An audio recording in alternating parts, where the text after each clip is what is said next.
De să stai cu mâna deasupra lui să... Dacă se oprește, să tragi de lăs. Și vino vioi. Și din ce în ce mai vioi cu cât îl solicit. Deci în câte puțin. Hai, spune șezi. Sus față. Bun.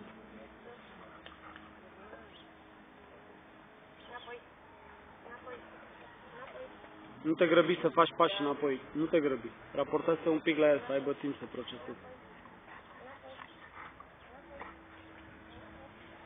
Și mâna mai sus către spate. Așa. Vezi? Văzut de dacă duci mâna mai sus către spate să dă înapoi? În sus tragi, către față. Dacă îl apeși un pic pe fund. Cu mâna dreaptă îl reții acolo în loc și cu mâna stângă îl apeși. Nu-i nimic? Spune-i. Perfect. Deci mâna mai către spate, deasupra lui, da? Foarte bine.